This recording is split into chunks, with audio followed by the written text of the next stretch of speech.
Hello everyone, welcome to my channel CS Edu Corner. ഇന്നത്തെ വീഡിയോയിൽ നമ്മൾ യൂണിറ്റ് 1ൻ്റെ സെക്കൻഡ് ചാപ്റ്റർ അതായത് സോഫ്റ്റ്വെയർ കൺസെപ്റ്റ്സിൻ്റെ ബാക്കി ടോപ്പിക്കാണ് ഡിസ്കസ് ചെയ്യുന്നത്. അതായത് ടൈപ്സ് ഓഫ് ഓപ്പറേറ്റിംഗ് സിസ്റ്റം തൊട്ട് എൻഡ് ഓഫ് ദ ചാപ്റ്റർ വരെ. ഓക്കെ, നമുക്ക് ക്ലാസ്സിലേക്ക് പോകാം. ഓപ്പറേറ്റിംഗ് സിസ്റ്റം എന്താണെന്നും ഫങ്ഷൻസ് ഓഫ് ഓപ്പറേറ്റിംഗ് സിസ്റ്റം എന്തൊക്കെയാണെന്നും നമ്മൾ കഴിഞ്ഞ ക്ലാസ്സിൽ ഡിസ്കസ് ചെയ്തിരുന്നു. ഇനി next types of operating system ആണ്. പ്രോസസ്സിംഗ് കേപ്പബിലിറ്റി ഡിപ്പെൻഡ് ചെയ്തിട്ട് ഓപ്പറേറ്റിംഗ് സിസ്റ്റത്തിന് ഡിഫറെൻറ്റ് ടൈപ്പായിട്ട് ക്ലാസിഫൈ ചെയ്തിട്ടുണ്ട്. Depending on capability of process ചെയ്യാനുള്ള ഒരു കഴിവ് വെച്ചിട്ട് ഓപ്പറേറ്റിംഗ് സിസ്റ്റത്തിനെ പല ടൈപ്പായിട്ട് ക്ലാസിഫൈ ചെയ്തിട്ടുണ്ട്. Single user, multi processing, time sharing, real time, distributed and interactive operating system. ഇതാണ് ക്ലാസിഫിക്കേഷൻ എന്ന് പറയുന്നത്. ഓരോന്ന് ഡീറ്റെയിൽ ആയിട്ട് നോക്കാം. Single user single task operating system എന്ന് പറഞ്ഞാൽ അത് യൂസ് ചെയ്യുന്നതെന്ന് പറഞ്ഞാൽ സിംഗിൾ കമ്പ്യൂട്ടറിൽ ഒരു സിംഗിൾ ടാസ്ക് പെർഫോം ചെയ്യാൻ വേണ്ടിയിട്ട് യൂസ് ചെയ്യുന്ന ഓപ്പറേറ്റിംഗ് സിസ്റ്റമാണ്. നമ്മൾ പേഴ്സണൽ കമ്പ്യൂട്ടറിനകത്തൊക്കെ ഉപയോഗിക്കുന്ന ഈ ഒരു ഓപ്പറേറ്റിംഗ് സിസ്റ്റമാണ്. അതുപോലെ തന്നെ ഇതിന് അറ്റ് എ ടൈം ഒരു ടാസ്കേ മാനേജ് ചെയ്യാൻ പറ്റത്തുള്ളൂ. ഓക്കെ, ആ രീതിയിലാണ് ഈ ഓപ്പറേറ്റിംഗ് സിസ്റ്റം ഡിസൈൻ ചെയ്തത്. At a time it can manage only one task at a time. Okay, MS-DOS എന്ന് പറഞ്ഞാൽ സിംഗിൾ യൂസർ ഓപ്പറേറ്റിംഗ് സിസ്റ്റത്തിന് ഒരു എക്സാമ്പിളാണ്. ഇനി അടുത്തത് മൾട്ടി യൂസർ ഓപ്പറേറ്റിംഗ് സിസ്റ്റമാണ്. മിനി കമ്പ്യൂട്ടറിലും മെയിൻ ഫ്രെയിം കമ്പ്യൂട്ടറിനകത്തും എല്ലാം നമ്മൾ സെയിം ഡേറ്റയോ ആപ്ലിക്കേഷനും മൾട്ടിപ്പിൾ യൂസേഴ്സിന് അറ്റ് എ ടൈം ആക്സസ് ചെയ്യാൻ വേണ്ടിയിട്ട് യൂസ് ചെയ്യുന്നതാണ് മൾട്ടി യൂസർ ഓപ്പറേറ്റിംഗ് സിസ്റ്റം എന്ന് പറയുന്നത്. ഇത് മിനി കമ്പ്യൂട്ടറിലും മെയിൻ ഫ്രെയിം കമ്പ്യൂട്ടറിനകത്തുമാണ് ഉപയോഗിക്കുന്നത്. ഇതെന്താണ് ചെയ്യുന്നത്? It allow same data and application to be accessed by multiple users at the same day. Multiple യൂസേഴ്സിന് ഒരേ സമയത്ത് സെയിം ആപ്ലിക്കേഷനും അതുപോലെ തന്നെ സെയിം ഡേറ്റിനെ ആക്സസ് ചെയ്യാനുള്ളൊരു കഴിവാണ് നമ്മുടെ multi user operating system provide ചെയ്യുന്നത്. അതുപോലെ തന്നെ യൂസേഴ്സിന് അങ്ങോട്ടും ഇങ്ങോട്ടും കമ്മ്യൂണിക്കേറ്റ് ചെയ്യാം. ലിനക്സും യുണിക്സുമാണ് ഇതിന് എക്സാമ്പിൾ. ലിനക്സും യുണിക്സുമാണ് examples of multi user operating system. Next multiprocessing operating system ആണ്. ഇതിനകത്തെന്ന് പറഞ്ഞാൽ ഒന്നിൽ കൂടുതൽ പ്രോസസ്സേഴ്സ് കാണും. ഒരു സിംഗിൾ പ്രോസസ്സ് റൺ ചെയ്യുന്നത് ഈ പ്രോസസ്സേഴ്സിലായിരിക്കും. എന്ന് വെച്ചാൽ എന്താണ്, ഈ ഒരു ടെക്നിക്കിന് പറയുന്നതാണ് പാരലൽ പ്രോസസ്സിംഗ്. ഈ പ്രോസസ്സിംഗ് നടക്കുന്നത് പാരലലായിട്ടാണ്. ഒരു സെയിം ടാസ്ക് തന്നെ ഡിഫറെൻറ്റ് പാർട്സായിട്ട് ഡിവൈഡ് ചെയ്തിട്ട് ഓരോ പ്രോസസ്സേഴ്സ് ഓരോ പാർട്ട് എക്സിക്യൂട്ട് ചെയ്യുകയാണ്. അതുവഴി നമുക്ക് എക്സിക്യൂഷൻ സ്പീഡാക്കാൻ പറ്റും. അതുപോലെ തന്നെ കമ്പ്യൂട്ടറിൻ്റെ പവർ ഇൻക്രീസ് ചെയ്യാൻ പറ്റും. ഓക്കെ, അപ്പോൾ ഈ എക്സിക്യൂഷൻ ഒരു ടാസ്കിൻ്റെ തന്നെ ഡിഫറെൻറ്റ് പാർട്സ് എക്സിക്യൂട്ട് ചെയ്യുന്ന ഡിഫറെൻറ്റ് പ്രോസസ്സേഴ്സിലാണ് എക്സിക്യൂഷൻ ടേക്ക് പ്ലേസ് ചെയ്യുന്നത് പാരലലായിട്ടാണ്. അതുപോലെ ഹൈ സ്പീഡ് എക്സിക്യൂഷൻ പ്രൊവൈഡ് ചെയ്യും ഈ ഒരു ടെക്നിക്ക്. അതുപോലെ തന്നെ കമ്പ്യൂട്ടറിൻ്റെ പവർ ഇൻക്രീസ് ചെയ്യാനും പറ്റും. ലിനക്സ്, യുണിക്സ്, Windows 7 ഇതിനകത്തെല്ലാം മൾട്ടി പ്രോസസ്സിംഗ് ഓപ്പറേറ്റിംഗ് സിസ്റ്റമാണ് യൂസ് ചെയ്തേക്കുന്നത്. Next time sharing operating system. ഒന്നിൽ കൂടുതൽ ടാസ്ക് അല്ലെ പ്രോസസ്സസ് ഒരേ ടൈം എക്സിക്യൂട്ട് ചെയ്യാൻ ഹെൽപ്പ് ചെയ്യുന്നതാണ് ടൈം ഷെയറിംഗ് ഓപ്പറേറ്റിംഗ് സിസ്റ്റം. നമ്മളിത് റൗണ്ട് റോബിൻ ഷെഡ്യൂളിംഗ് പറഞ്ഞപ്പോൾ പറഞ്ഞതാണ്. ഇവിടെ പ്രോസസ്സറിൻ്റെ ടൈം എന്ന് പറഞ്ഞാൽ ഡിഫറെൻറ്റ് ടാസ്കിനിടയിൽ ഡിവൈഡ് ചെയ്ത് കൊടുത്തേക്കാണ്. ഈ ഡിവിഷൻ ഓഫ് ടൈമിനെയാണ് നമ്മൾ ടൈം ഷെയറിംഗ് എന്ന് പറയുന്നത്. അപ്പോൾ ഒരു പ്രോസസ്സിന് കൊടുത്തേക്കുന്ന ടൈം കംപ്ലീറ്റ് ആകുമ്പോൾ CPU നെക്സ്റ്റ് വെയിറ്റ് ചെയ്യുന്ന പ്രോസസ്സിലോട്ട് പോകും. അതെങ്ങനെ കണ്ടിന്യൂ ചെയ്തുകൊണ്ടേ പോകും. ഇതിനകത്ത് ഉപയോഗിച്ചേക്കുന്ന ടെക്നിക്ക് എന്ന് പറഞ്ഞാൽ റൗണ്ട് റോബിൻ ഷെഡ്യൂളിംഗ് ആണ്. ഒരു യൂസർ ഇന്ന് അടുത്ത യൂസറിലോട്ട് സിസ്റ്റം പെട്ടെന്ന് സ്വിച്ച് ചെയ്ത് പൊയ്ക്കൊണ്ടേയിരിക്കും. അതുപോലെ തന്നെ ഈ ഓപ്പറേറ്റിംഗ് സിസ്റ്റത്തിനകത്ത് ഉപയോഗിച്ചേക്കുന്ന ടെക്നിക്കാണ് വെർച്വൽ മെമ്മറി ടെക്നിക്ക്. നമ്മളത് നേരത്തെ പഠിച്ചിരുന്നു. വെർച്വൽ മെമ്മറി ടെക്നിക്ക് അതിനകത്ത് ഉപയോഗിച്ചേക്കുന്നത്. ഇതാണ് ടൈം ഷെയറിംഗ് ഓപ്പറേറ്റിംഗ് സിസ്റ്റത്തിന് എക്സാമ്പിൾ. Windows 95 അതുപോലെ തന്നെ ലേറ്റർ വേർഷൻ ഓഫ് വിൻഡോസ് എല്ലാം മൾട്ടി ടാസ്കിംഗ് ഓപ്പറേറ്റിംഗ് സിസ്റ്റത്തിന് എക്സാമ്പിളാണ്.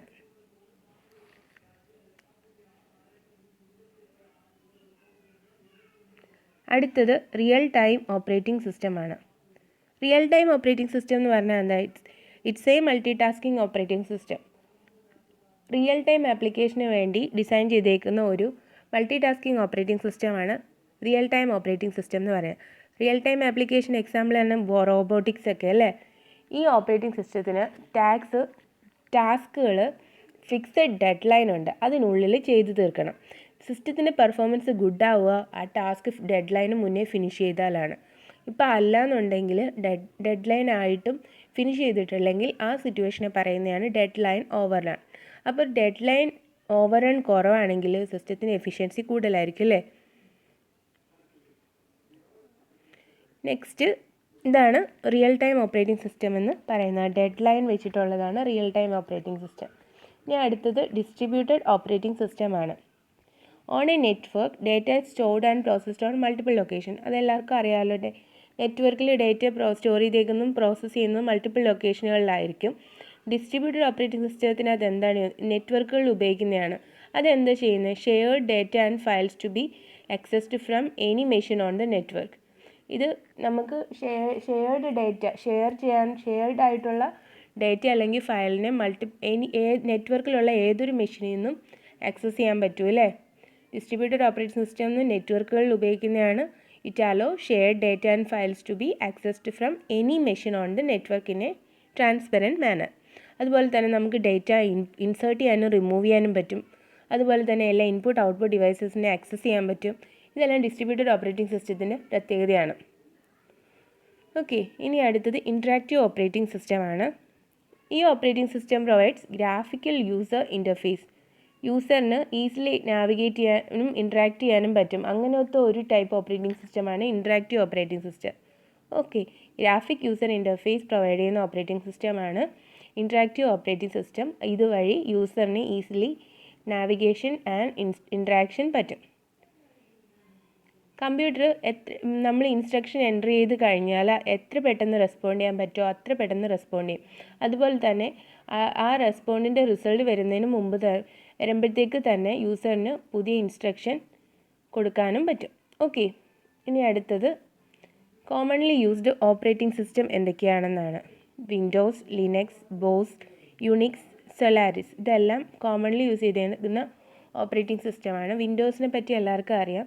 മൈക്രോസോഫ്റ്റ് ആണ് വിൻഡോസിൻ്റെ ആദ്യത്തെ വേർഷൻ എന്ന് പറഞ്ഞാൽ 1.0 ഓപ്പറേറ്റിംഗ് സിസ്റ്റം ലോഞ്ച് ചെയ്തത് 1985 ആണ്. അത് കഴിഞ്ഞ് നമ്മുടെ സോഫ്റ്റ്വെയർ മാർക്കറ്റ് എന്ന് പറഞ്ഞാൽ വിൻഡോസിൻ്റെ ആയിരുന്നു. ഇതൊരു ഗ്രാഫിക്കൽ യൂസർ ഇൻ്റർഫേസ് ആണ്. ഗ്രാഫിക്കൽ യൂസർ ഇൻ്റർഫേസ് എന്ന് വെച്ചാൽ നമ്മൾ പിക്ചേഴ്സും ഐക്കൺസ് ഒക്കെ വെച്ചിട്ട് ഉള്ള ഇൻട്രാക്ഷൻ. ഓക്കെ, കുറച്ചുകൂടെ യൂസർ ഫ്രണ്ട്ലി ആയിട്ടുള്ള ഇൻട്രാക്ഷൻ.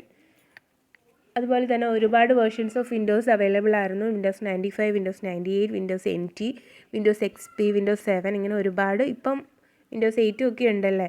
ഇനി ലിനക്സ് ആണ്. ലിനക്സ് എന്ന് പറഞ്ഞാൽ ഫ്രീ ആൻഡ് ഓപ്പൺ സോഫ്റ്റ്വെയർ ആണ്. ഫ്രീ ആൻഡ് ഓപ്പൺ സോഫ്റ്റ്വെയർ എന്ന് വെച്ചാൽ എന്താണ്? ഫ്രീലി അവൈലബിൾ ഫോർ യൂസ് ആണ്.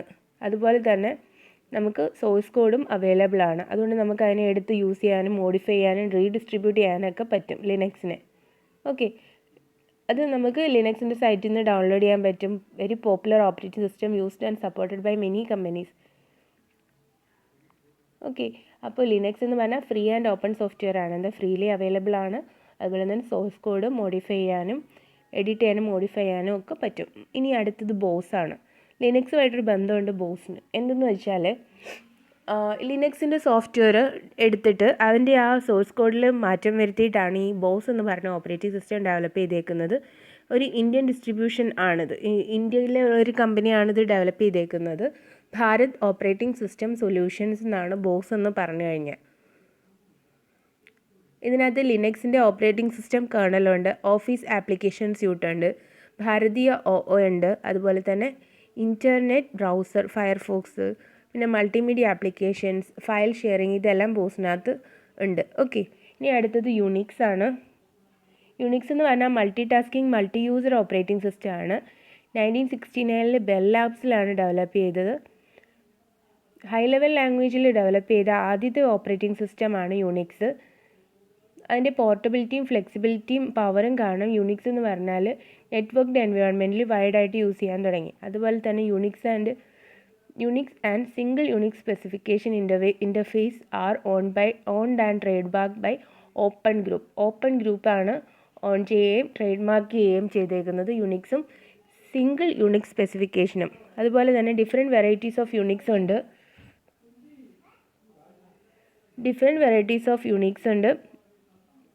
although they are shared common similarity. ഇതിന് കോമൺ ആയിട്ട് സിമിലാരിറ്റീസും ഉണ്ട്. ഇനി ഈ സൊളാരിസ് എന്ന് പറഞ്ഞാൽ എന്താണ്? Free Unix based operating system introduced by Sun micro സിസ്റ്റമാണ്. യുണിക്സ് ബേസ്ഡ് ഓപ്പറേറ്റിംഗ് സിസ്റ്റമാണ് സൊളാരിസ്. ബോസ് എന്ന് പറഞ്ഞാൽ Linux based.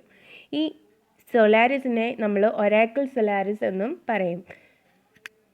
Single Unix specification വെച്ച് രജിസ്റ്റർ ചെയ്തേക്കുന്ന ഒന്നാണ് സോളാരിസ്. ഇത് സ്കെയിലബിൾ ആണ് and used on virtual machines. Okay, ഇനി അടുത്തത് മൊബൈൽ ഓപ്പറേറ്റിംഗ് സിസ്റ്റമാണ്. നമുക്കറിയാം മൊബൈൽ ഓപ്പറേറ്റിംഗ് സിസ്റ്റം മൊബൈൽ ഡിവൈസുകളിൽ സ്മാർട്ട് ഫോണുകളിലും ഒക്കെ വർക്ക് ചെയ്യാൻ വേണ്ടിയിട്ട് ഉപയോഗിക്കുന്നതാണ്. അതുപോലെ തന്നെ ഒരുപാട് ഫീച്ചേഴ്സ് കമ്പ്യൂട്ടറിൻ്റെ ഇതിനകത്ത് ഇൻക്ലൂഡ് ചെയ്തിട്ടുണ്ട്. Touch screen, Bluetooth, wifi, GPS, mobile navigation, camera, music player, അങ്ങനെ ഒരുപാട് കാര്യങ്ങളുണ്ട് അല്ലേ. അപ്പോൾ ഇവിടെ പഠിക്കാനുള്ള 2 ഓപ്പറേറ്റിംഗ് സിസ്റ്റം എന്ന് പറയുന്നത് ആൻഡ്രോയിഡും സിംബിയനുമാണ്. ലിനക്സ് ഡിറൈവ്ഡ് മൊബൈൽ ഓപ്പറേറ്റിംഗ് സിസ്റ്റമാണ് ആൻഡ്രോയിഡ് എന്ന് പറഞ്ഞാൽ. 5 നവംബർ 2007 റിലീസ് ചെയ്തത്. അതുപോലെ തന്നെ 2011 ആയപ്പോഴത്തേക്കും സ്മാർട്ട് ഫോൺ മാർക്കറ്റ് തന്നെ ഒരു 50% ഷെയർ ആൻഡ്രോയിഡിൻ്റെ കയ്യിലായി. അതുപോലെ തന്നെ it's Google's open and free software ആണ്.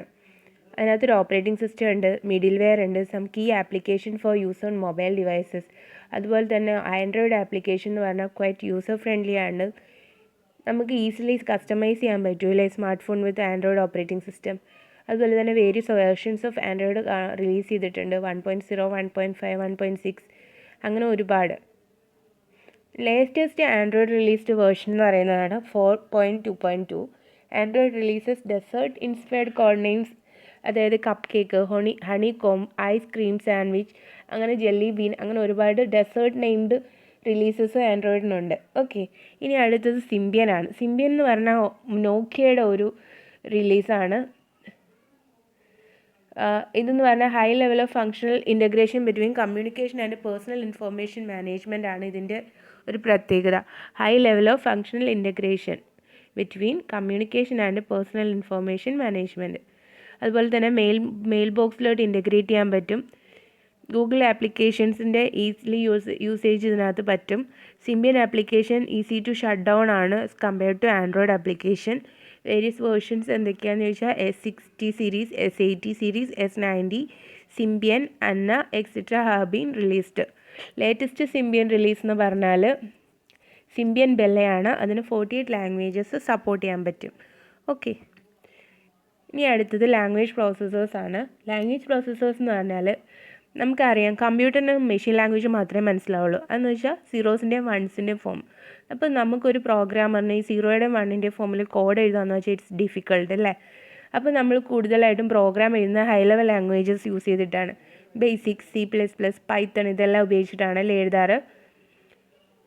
അപ്പോൾ നമ്മൾ എഴുതുന്ന ആ ഒരു പ്രോഗ്രാം ഹൈ ലെവൽ ലാംഗ്വേജ് ഉപയോഗിച്ച് എഴുതുന്ന പ്രോഗ്രാമിനെ നമ്മൾ സോഴ്സ് പ്രോഗ്രാം അല്ലെങ്കിൽ സോഴ്സ് കോഡ് എന്നാണ് പറയുന്നത്. അപ്പോൾ ഈ സോഴ്സ് കോഡ് കമ്പ്യൂട്ടറിന് ഡയറക്റ്റായിട്ട് എക്സിക്യൂട്ട് ചെയ്യാൻ പറ്റത്തില്ല.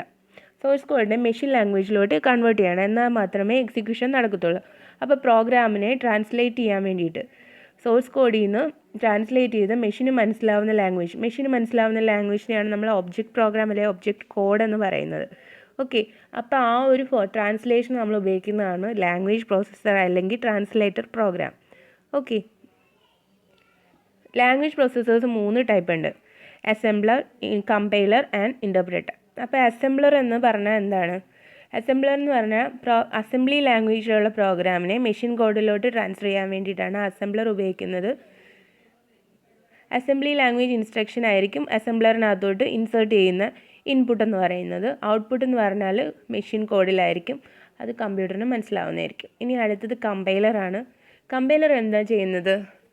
കംപ്ലീറ്റ് സോഴ്സ് പ്രോഗ്രാമിനെ ഒറ്റയടിക്ക് മെഷീൻ കോഡിലോട്ട് കൺവേർട്ട് ചെയ്യുന്നതാണ് കമ്പൈലറിൻ്റെ ജോലി. C++നകത്തൊക്കെ കമ്പൈലേഴ്സാണ് ഉപയോഗിക്കുന്നത്. അപ്പം പ്രോഗ്രാം ട്രാൻസ്ലേറ്റഡ് ടു മെഷീൻ കോഡിനെ നമ്മൾ ഒബ്ജക്റ്റ് പ്രോഗ്രാം എന്നും, സോഴ്സ് കോഡ് എന്ന് പറഞ്ഞാൽ നമ്മൾ ഒബ്ജക്റ്റ് കോഡിലോട്ട് സക്സസ്ഫുള്ളി ട്രാൻസ്ലേറ്റ് ചെയ്യണമെങ്കിൽ അതിന് എറർ ഫ്രീ ആയിരിക്കണം അല്ലേ. എറർ ഉണ്ടെങ്കിൽ കമ്പൈലർ റിപ്പോർട്ട് ചെയ്യും, എറർ ഉണ്ടെന്നും പറഞ്ഞ് ഏത് ലൈനിലാണെന്ന് എത്ര എറർ ഉണ്ടെന്നും റിപ്പോർട്ട് ചെയ്യും. അപ്പോൾ എറർ നമ്മൾ റിമൂവ് ചെയ്തിട്ട് കമ്പൈലറിനകത്ത് റീകമ്പൈൽ ചെയ്യണം അല്ലേ. ഇനി അടുത്തത് ഇൻ്റർപ്രറ്ററാണ്.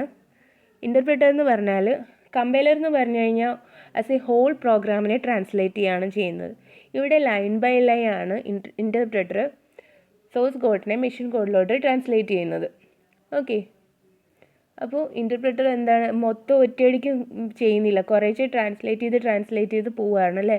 അപ്പോൾ ഏതെങ്കിലും ഒരു ലൈനിൽ ട്രാൻസ്ലേഷൻ ടൈമിൽ എറർ ഉണ്ടെന്ന് കണ്ടു കഴിഞ്ഞാൽ അത് അപ്പം തന്നെ ഡിസ്പ്ലേ വരും മെസ്സേജിൽ എറർ ഉണ്ടെന്ന്.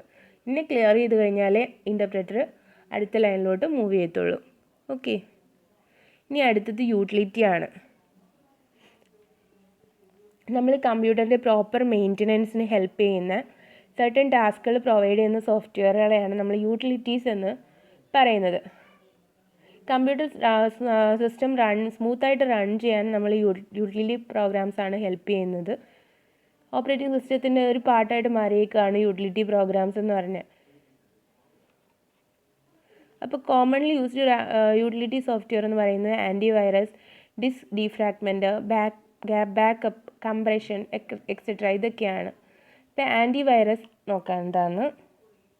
ആൻറ്റിവൈറസ് എന്ന് വെച്ചാൽ എന്താണെന്ന് എല്ലാവർക്കും അറിയാം. Detect and remove computer virus from our system.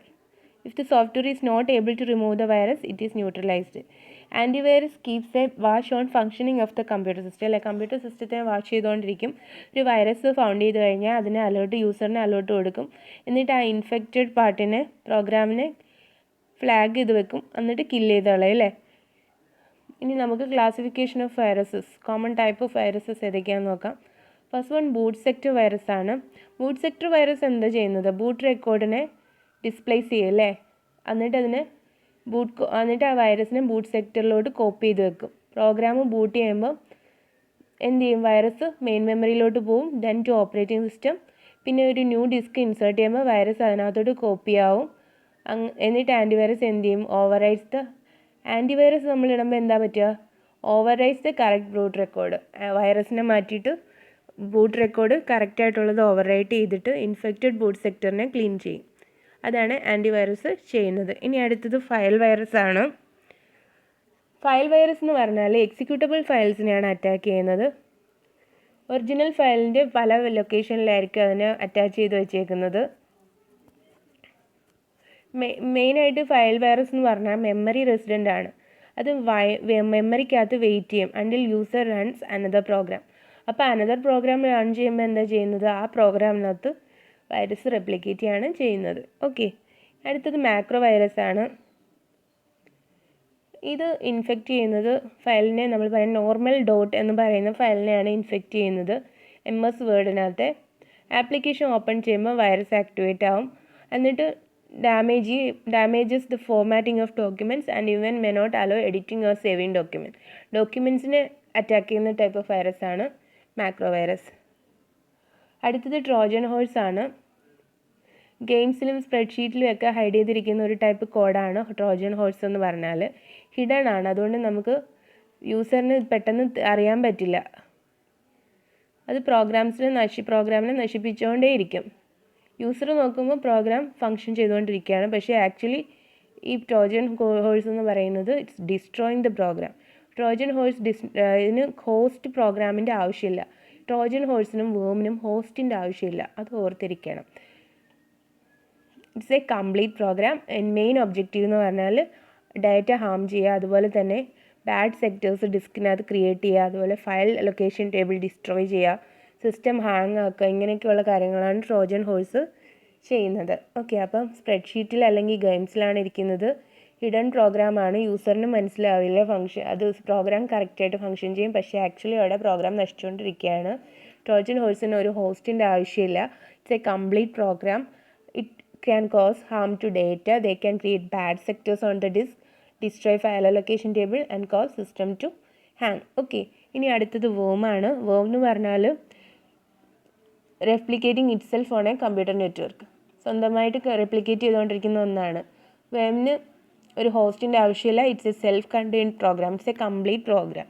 Generally travel from one computer to another across communication links on a network. Okay, നെറ്റ്വർക്കിലുള്ള കമ്മ്യൂണിക്കേഷൻ ലിങ്ക്സ് വഴിയാണ് ഒരു കമ്പ്യൂട്ടറിൽ നിന്ന് മറ്റൊരിടത്തേക്ക് പോകുന്നത് വേം.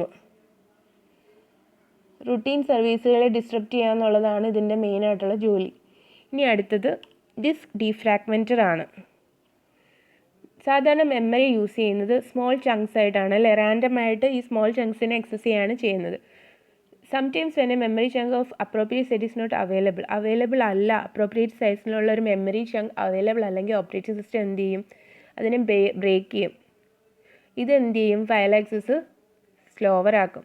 ഡിസ്ക് ഡീഫ്രാഗ്മെൻറ്റർ എന്താ ചെയ്യുന്നത്? ഹാർഡ് ഡിസ്ക് സ്കാൻ ചെയ്യും ഫ്രാഗ്മെൻറ്റഡ് ഫയൽസിന് വേണ്ടിയിട്ട്. എന്നിട്ട് എന്ത് ചെയ്യും? ഇതിനെ ഫ്രാഗ്മെൻറ്റ്സ് എല്ലാം ഒരുമിച്ചാക്കും. അതാണ് ഡീഫ്രാഗ്മെൻറ്റർ ചെയ്യുന്നത്. ഓക്കെ, ഇനി അടുത്തത് ബാക്കപ്പ് യൂട്ടിലിറ്റിയാണ്. ഡിസ്കിനകത്ത് സ്റ്റോർ ചെയ്തേക്കുന്ന ഡേറ്റേനെ കോപ്പി ക്രിയേറ്റ് ചെയ്യാൻ വേണ്ടി ഉപയോഗിക്കുന്ന യൂട്ടിലിറ്റിയാണ് ബാക്കപ്പ് യൂട്ടിലിറ്റി എന്ന് പറയുന്നത്. നിങ്ങൾക്ക് എല്ലാവർക്കും അറിയാം ബാക്കപ്പ് ചെയ്യാമെന്ന് പറഞ്ഞാൽ എന്താ, വേറെ അടുത്തോട്ട് സേവ് ചെയ്ത് വെക്കുക അല്ലേ. In case the hard disk crashes or some other system failure occurs the file can be restore using backup software. Backup software വെച്ചിട്ട് നമുക്ക് ഹാർഡ് ഡിസ്ക് ക്രാഷോ അല്ലെങ്കിൽ സിസ്റ്റം ഫെയിലർ ഒക്കെ ഉണ്ടായാൽ ഫയൽസിനെ റീസ്റ്റോർ ചെയ്യാൻ ബാക്കപ്പ് സോഫ്റ്റ്വെയർ ഉപയോഗിക്കും അല്ലേ. ഇനി അടുത്തത് കംപ്രഷൻ യൂട്ടിലിറ്റിയാണ്. ലാർജ് ഫയൽസ് കംപ്രസ് ചെയ്യാൻ വേണ്ടിയിട്ടാണ് നമ്മൾ ഇത് ഉപയോഗിക്കുന്നത്. Compression is useful because it helps to reduce resource usage and file transmission on network becomes easier. Zip ചെയ്ത് അയക്കുമ്പോൾ പെട്ടെന്ന് അയക്കാൻ പറ്റില്ലേ, അതാണ് കംപ്രഷൻ യൂട്ടിലിറ്റി എന്ന് പറയുന്നത്. ഇനി അടുത്തത് ഡിസ്ക് ക്ലീനറാണ്. ഇതെന്താ ചെയ്യുന്നത്? This utility scan for file that have not be accessed or use since low. ഒരുപാട് നാളായിട്ട് ഉപയോഗിക്കാത്ത ഫയലുകളെ സ്കാൻ ചെയ്ത് കണ്ടുപിടിക്കും. അത് ഒരുപാട് മെമ്മറി സ്പേസ് ഒക്കുപൈ ചെയ്യുന്നുണ്ടാവാം. അപ്പോൾ ഡിസ്ക് ക്ലീനർ എന്ത് ചെയ്യും? യൂസറിന് പ്രോംപ്റ്റ് ചെയ്യും, ഇത് ഈ ഫയൽ നിങ്ങൾ കുറേ ആയിട്ട് ഉപയോഗിക്കുന്നില്ല, എന്ത് വേണം എന്നുള്ളത്. ഫയൽ ഇമ്പോർട്ടൻ്റ് ആണെന്നുണ്ടെങ്കിൽ user may take backup before deleting them. Okay, ഇനി അടുത്തത് ഫയൽ മാനേജ്മെൻറ്റ് ടൂൾസാണ്. സ്റ്റോറിങ്, ഇൻഡെക്സിങ്, സെർച്ചിങ്, അതുപോലെ തന്നെ sorting files and folders on the system, ഇതിനൊക്കെ സഹായിക്കുന്നതാണ് യൂട്ടിലിറ്റിയാണ് file management tool. Most commonly used tool is the Windows Explorer and Google Desktop. Okay, അടുത്തത് application software ആണ്. യൂസറിന് സ്പെസിഫിക് ആയിട്ടുള്ള ആപ്ലിക്കേഷൻ അല്ലെങ്കിൽ ടാസ്ക് പെർഫോം ചെയ്യാൻ വേണ്ടിയിട്ട് ഉപയോഗിക്കുന്ന സോഫ്റ്റ്വെയർ ആണ് ആപ്ലിക്കേഷൻ സോഫ്റ്റ്വെയർ. ഒരു ഡോക്യുമെൻറ്റ് അല്ലെങ്കിൽ ഒരു പ്രസൻറ്റേഷൻ ഹാൻഡ്ലിങ് അല്ലെങ്കിൽ inventory management, employee database management, ഇതിനൊക്കെ ഉപയോഗിക്കുന്നത് ആപ്ലിക്കേഷൻ സോഫ്റ്റ്വെയർ ആണ്. 2 ടൈപ്പ് ആപ്ലിക്കേഷൻ സോഫ്റ്റ്വെയർ ഉണ്ട്: general purpose application software and customized application software. General purpose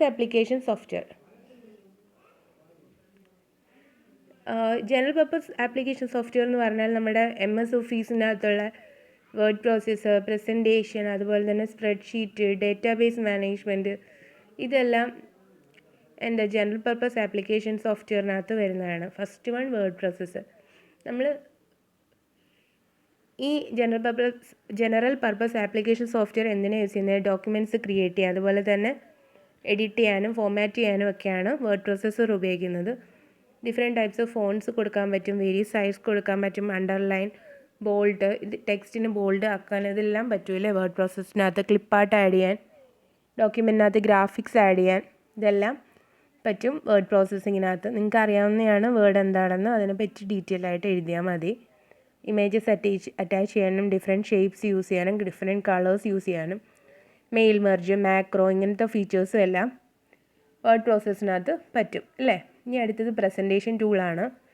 presentation tool എന്ന് പറഞ്ഞാൽ അത് നമ്മളെ പ്രസൻറ്റേഷൻസ്, ഒരു ടോപ്പിക്കിനെ പറ്റിയിട്ടുള്ള പ്രസൻറ്റേഷൻ ക്രിയേറ്റ് ചെയ്യാനാണ് സഹായിക്കുന്നത്. അതുപോലെ തന്നെ സ്ലൈഡ്സ് ആഡ് ചെയ്യാൻ പറ്റും, ബാക്ക്ഗ്രൗണ്ട് സെറ്റ് ചെയ്യാനും, ഫോണ്ട്, ആനിമേഷൻ, ഓഡിയോ, വീഡിയോ, ഇങ്ങനെ ഒരുപാട് കാര്യങ്ങൾ ആഡ് ചെയ്യാൻ പറ്റും അല്ലേ. പോപ്പുലർ എക്സാമ്പിൾ എന്ന് പറയുന്നത് ഇംപ്രസ്, മൈക്രോസോഫ്റ്റ് പവർ പോയിൻറ്റ്, ഇതെല്ലാം പ്രസൻറ്റേഷൻ ടൂൾസിന് എക്സാമ്പിളാണ്. ഇനി അടുത്തത് സ്പ്രെഡ്ഷീറ്റ് പാക്കേജാണ്. സ്പ്രെഡ്ഷീറ്റ് എന്ന് പറഞ്ഞാലും ഇതുപോലെ നമുക്ക് ടാബുലാർ ഫോമിൽ ഡേറ്റനെ സ്റ്റോർ ചെയ്യാൻ വേണ്ടിയിട്ട് ക്രിയേറ്റ് ചെയ്യുന്ന ഒന്നാണ് സ്പ്രെഡ്ഷീറ്റ്. ടെക്സ്റ്റും ന്യൂമറിക്കൽ വാല്യൂസും എല്ലാം ഇതിനകത്ത് ടേബിൾസിനകത്ത് എൻ്റർ ചെയ്യാൻ പറ്റും സ്പ്രെഡ്ഷീറ്റിനകത്ത് അല്ലേ. Not only create document and add data to it but also create different types of chart, graph, അതുപോലെ ന്യൂമറിക്കൽ ഡേറ്റനെ പേജിനകത്ത് സ്റ്റോർ ചെയ്യാൻ പറ്റും അല്ലേ. ഇതൊക്കെയാണ് സ്പ്രെഡ്ഷീറ്റിനകത്ത് വരുന്നത്. പോപ്പുലർ എക്സാമ്പിൾ എന്ന് പറയുന്നത് കാൽക്ക്, മൈക്രോസോഫ്റ്റ് എക്സൽ, ഇതൊക്കെ. കാൽക്ക് എന്ന് പറയുന്നത് ഓപ്പൺ ഓഫീസാണ്, ഒരു ഓഫീസ് സോഫ്റ്റ്വെയർ ആണ് കാൽക്ക്. ഇനി അടുത്തത് ഡേറ്റാബേസ് മാനേജ്മെൻറ്റ് സിസ്റ്റമാണ്. കമ്പ്യൂട്ടർ പ്രോഗ്രാംസ് വെച്ചിട്ട് നമ്മൾ യൂസറിൻ്റെ ഡേറ്റാബേസ് ഒരു ഓർഗനൈസേഷന് വേണ്ടിയോ എൻഡ് യൂസറിന് വേണ്ടിയിട്ടോ മെയിൻറ്റെയിൻ ചെയ്യുക, അതുപോലെ തന്നെ ക്രിയേറ്റ് ചെയ്യുക, മെയിൻറ്റെയിൻ ചെയ്യുക, കൺട്രോൾ ചെയ്യുക, ഇതെല്ലാം ചെയ്യുന്നതാണ് ഡേറ്റാബേസ് മാനേജ്മെൻറ്റ് സിസ്റ്റം എന്ന് പറയുന്നത്. നമുക്കവിടെ ഡേറ്റ സ്റ്റോർ ചെയ്യാനും പറ്റും, ഡേറ്റാബേസ് വേണമെങ്കിൽ അപ്ഡേറ്റ് ചെയ്യാനെല്ലാം പറ്റും. കോമൺ ആയിട്ട് യൂസ് ചെയ്യുന്നത് Excel, Outlook, ASCII, FoxPro, Oracle, SQL server, ഇതൊക്കെയാണ് DBMSന് എക്സാമ്പിൾ. അടുത്തത് കസ്റ്റമൈസ്ഡ് സോഫ്റ്റ്വെയർ ആണ്. യൂസറിൻ്റെ റിക്വയർമെൻറ്റിനനുസരിച്ച് ടൈലർ ചെയ്യുന്ന ഒരു ടൈപ്പ് ഓഫ് സോഫ്റ്റ്വെയർ ആണ് കസ്റ്റമൈസ്ഡ് സോഫ്റ്റ്വെയർ എന്ന് പറഞ്ഞാൽ. കസ്റ്റമർ സ്പെസിഫിക് ആയിരിക്കും, ഓരോരുത്തരുടെ നീഡിനനുസരിച്ചായിരിക്കും ആ സോഫ്റ്റ്വെയർ ഡെവലപ്പ് ചെയ്തേക്കുന്നത്. ഇത് വേറെ ആൾക്ക് ഇൻസ്റ്റാൾ ചെയ്യാനോ യൂസ് ചെയ്യാനോ ഒന്നും പറ്റത്തില്ല. ഓക്കെ, കോമൺ ആയിട്ടുള്ളതെന്ന് പറഞ്ഞാൽ ഇൻവെൻട്രി മാനേജ്മെൻറ്റ് സിസ്റ്റം അല്ലേ പർച്ചേസിങ് സിസ്റ്റം. ഇൻവെൻട്രി മാനേജ്മെൻറ്റ് സിസ്റ്റത്തിനകത്ത് അവിടെ എന്താണ് ഡിപ്പാർട്ട്മെൻറ്റൽ സ്റ്റോർ അല്ലെ ഓർഗനൈസേഷനകത്ത് ഫിസിക്കൽ റിസോഴ്സസിൻ്റെ റെക്കോർഡ് സ്റ്റോക്കൊക്കെ റെക്കോർഡ് ചെയ്യാൻ വേണ്ടിയിട്ടുള്ളതായിരിക്കും അല്ലേ. ഒരു കമ്പ്യൂട്ടർ സ്റ്റോറിനകത്താണെങ്കിൽ കമ്പ്യൂട്ടറിൻ്റെയും പ്രിൻ്ററിൻ്റെയും പ്രിൻറ്റിങ് ഷീറ്റിൻ്റെയോ പ്രിൻ്റർ കാട്രിഡ്ജിൻ്റെയോ ഇതിൻ്റെ എല്ലാം നമ്പറിൻ്റെ റെക്കോർഡ് സൂക്ഷിക്കാനൊക്കെയാണ് ഈ ഒരു സിസ്റ്റം ഉപയോഗിക്കുന്നത്. അതുപോലെ തന്നെ പർച്ചേസ് ഓർഡർ പ്ലേസ് ചെയ്യാനും അത് ബിൽസ് ഇൻവോയ്സ് ഇതെല്ലാം പ്ലേസ് ചെയ്യാനും ഹെൽപ്പ് ചെയ്യും. ഓക്കെ, ഇനി അടുത്ത് സ്കൂൾ മാനേജ്മെൻറ്റ് സിസ്റ്റമാണ്. സ്കൂളിലെ എല്ലാ ഡേറ്റേനെയും മാനേജ് ചെയ്യാൻ വേണ്ടിയിട്ടുള്ളതാണ്. ഒരു സിസ്റ്റത്തിൽ തന്നെ എല്ലാ ഇൻഫർമേഷനും കീപ്പ് ചെയ്യാൻ പറ്റും. ഒരു സ്റ്റുഡൻറ്റിൻ്റെ റെക്കോർഡ് വ്യൂ ചെയ്യുമ്പോൾ user can follow link to സ്റ്റുഡൻറ്റിൻ്റെ ക്ലാസ്, അതുപോലെ തന്നെ സ്റ്റുഡൻറ്റിൻ്റെ ടീച്ചർ, അതുപോലെ തന്നെ ടീച്ചേഴ്സ് അതർ ക്ലാസ്സസ്, അങ്ങനെയെല്ലാം കാണാൻ പറ്റും. ഇനി അടുത്ത പേറോൾ സിസ്റ്റമാണ്. ഒരു ഇപ്പോഴത്തെ പേറോൾ സിസ്റ്റം എന്ന് പറഞ്ഞു കഴിഞ്ഞാൽ മോഡേൺ ഓർഗനൈസേഷനിൽ എംപ്ലോയീസിൻ്റെ ഡീറ്റെയിൽസ് കീപ്പ് ട്രാക്ക് ചെയ്യാൻ വേണ്ടിയിട്ട്, അതായത് വേജസ് അവരുടെ സാലറിയൊക്കെ കീപ്പ് ട്രാക്ക് ചെയ്യാൻ വേണ്ടിയിട്ടാണ് payroll system.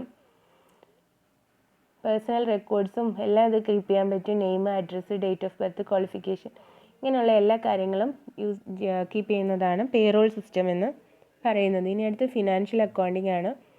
Accounting information prepare ചെയ്യാൻ വേണ്ടിയിട്ടുള്ളതാണ്. അതുപോലെ തന്നെ maintain different accounts, ledger, account books, അതുപോലെ തന്നെ it helps an organisation to make budget, ഇതെല്ലാം ഫിനാൻഷ്യൽ അക്കൗണ്ടിങ് വരുന്നതാണ്. അതുപോലെ ഹോട്ടൽ മാനേജ്മെൻറ്റ് സോഫ്റ്റ്വെയർ ഹോട്ടൽ സെക്ടറിന് വേണ്ടിയിട്ടുള്ളതാണ് അല്ലേ.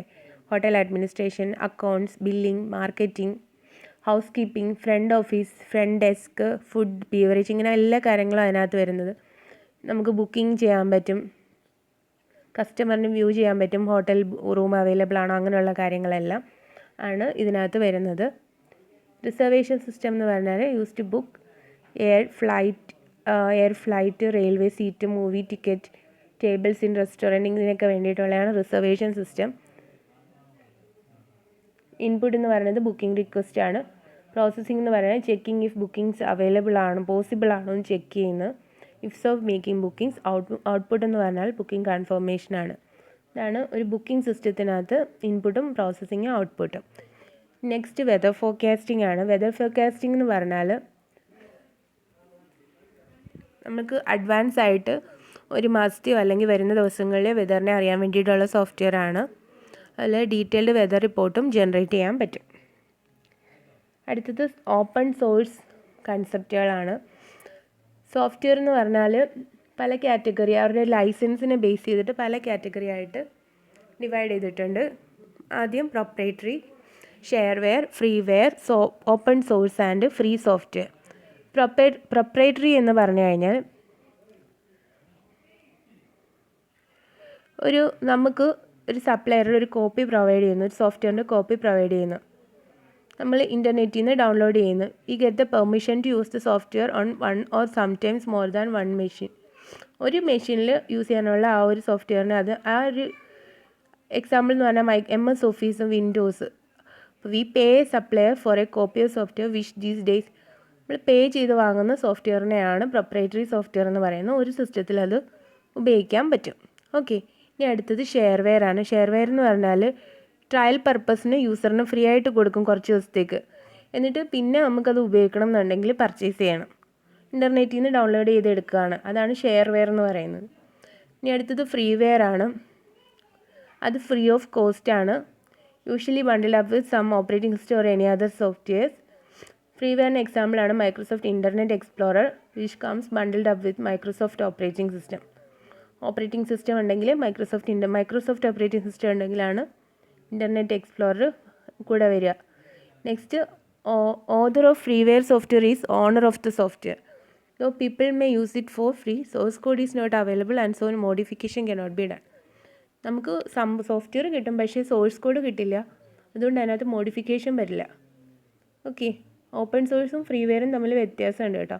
ഓപ്പൺ സോഴ്സ് സോഫ്റ്റ്വെയർ എന്ന് പറഞ്ഞാൽ നമ്മൾ പറഞ്ഞു ലിനക്സ് എന്ന് പറഞ്ഞാൽ ഒരു ഓപ്പൺ ആൻഡ് ഫ്രീ സോഫ്റ്റ്വെയർ ആണെന്ന്. അതുപോലെ ഓപ്പൺ സോഴ്സ് സോഫ്റ്റ്വെയർ എന്ന് വെച്ചാൽ എന്താണ്, യൂസറിന് സോഫ്റ്റ്വെയർ റൺ ചെയ്യാനെല്ലാം പറ്റും. അതുപോലെ തന്നെ മോഡിഫൈ ചെയ്യാനും റീഡിസ്ട്രിബ്യൂട്ട് ചെയ്യാനും എല്ലാം പറ്റും ഓപ്പൺ സോഴ്സ്. ഫ്രീ വെയർ അങ്ങനെയല്ല, ഫ്രീ ആയിട്ട് അവൈലബിൾ ആണ്, പക്ഷേ അതിൻ്റെ സോഴ്സ് കോഡ് അവൈലബിൾ അല്ല, മോഡിഫിക്കേഷൻ ഒന്നും പറ്റത്തില്ല. ഓപ്പൺ സോഴ്സിന് എക്സാമ്പിളാണ് പൈത്തൺ, ടക്സ് എല്ലാം.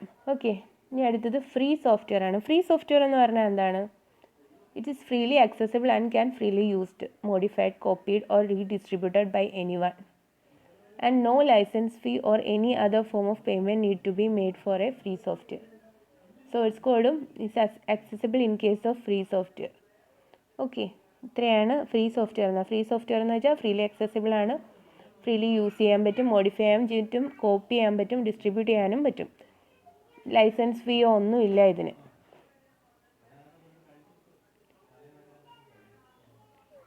ഇവിടെ നമ്മൾ ഓപ്പൺ സോഴ്സിൻ്റെയും ഫ്രീ സോഫ്റ്റ്വെയറിൻ്റെയും ഡിഫറൻസ് എന്താണ്? അപ്പോൾ ഓപ്പൺ സോഴ്സ് എന്ന് പറഞ്ഞാൽ ഫ്രീലി യൂസ്ഡ് ആണ്, but it may not be free of charge.